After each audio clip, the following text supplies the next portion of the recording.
it's the unofficial, midway point, if we will. We just call it the All-Star break. But for what you guys did to finish this first half the way you guys did, with the mood in that locker room, how satisfying is it to be where you are right now? Obviously we're pleased with what we've done. From where we came from to where we are now, there's been a lot of tough lessons learned, but I think we've learned them. And that's been the enjoyable part of this is, where we started out the season, and then being able to kind of turn a corner and continue to progress. Again, after that game versus Charlotte at home, to come out the next night and then, show that progression of where we can now put it together for 48 minutes, carry a lead, and understand the professionalism that it takes to finish a game, right? And then tonight to come out in a back-to-back situation against a team that was going to be, a little angry, a little upset, play with a ton of energy. I thought we did a great job, again, defensively, slowing them down, as best we possibly could, and then building on our lead offensively. So a lot of growth from individuals, as the season has progressed. You think about where JD is and how he's been playing. Think about 𝗙𝗢𝗟𝗟𝗢𝗪 and how he's been playing. So we're pleased with the growth, but we got more work to do. When you consider you went 4 straight, 3 games above 500 now, half game back to 5 seed. Realistically, were you hoping to be in this spot when you took this job? Again, we came in with an open mind. Our job was to create a foundation that we could build on for the future. And we're still working on that. I think the guys have a clear understanding of who we are and what it's going to take for us to be successful. It probably turned a little quicker than most people thought it would. But when we showed up, the cupboard wasn't bare. There was a ton of talent in that locker room. Again, I give Trajan a ton of credit for adding the guys that he added to that locker room. And then the buy-in from them.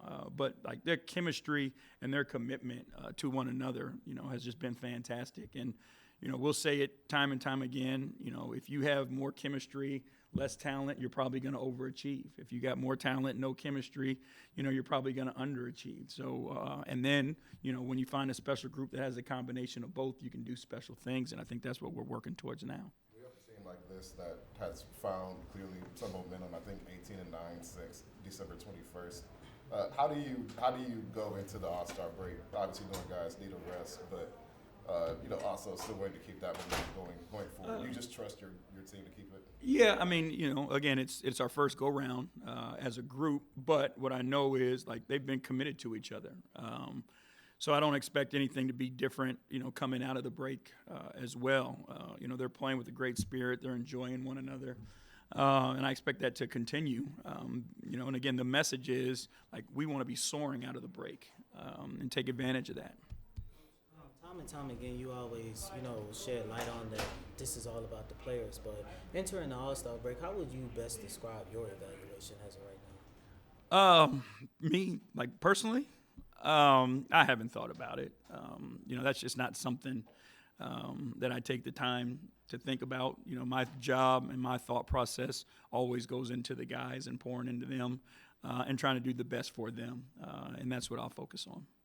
You mentioned 𝗙𝗪𝗟𝗟𝗢𝗪's growth, and what can you say just about his maturity? As we've seen, he's been put in much more situations to initiate offense.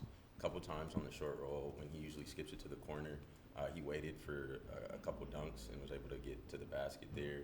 What can you kind of just say about, like I said, his maturity and his maturation? He's just, again, I apologize, but, he's growing into his role that this team needs him to be. And offensively, we need him to be a threat. He is an elite playmaker. Some of the passes he made tonight, the pass he caught in the pocket on the baseline cut and then wrapped around and threw to 𝗙𝗪𝗟𝗪𝗪𝗓. The last one where he left his feet to catch the lob and tipped it back to JD. He's a special passer and playmaker. But now you see his confidence growing as he's finishing at the rim, right? He's attacking the basket, putting foul pressure on people, and defenses have to account for him. So now he just adds and is another weapon for us. And then how much are you guys kind of counting that when you're thinking about him taking pressure off of Cade and not having Cade have to do as much as he usually does? We want him to handle the ball. I think it helps, not only Cade, but it helps the group when you diversify the point of attack. and now you get into different actions, with a different ball handler, people in different positions than they're used to being in. So him being able to initiate adds tempo. He plays with a great pace to get us into our stuff early. So there's just so many things that he does that help us, change how defenses have to monitor us. The fourth consecutive game that Jalen Duren had about 5 assists or more. When your system, I remember in training camp, you was always talking about, you ask big man to do so many different things.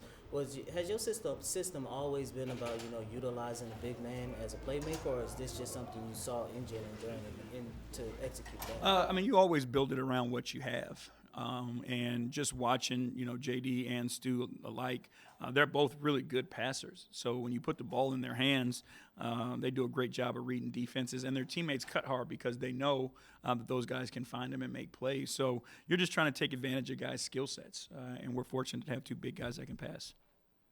Thank y'all.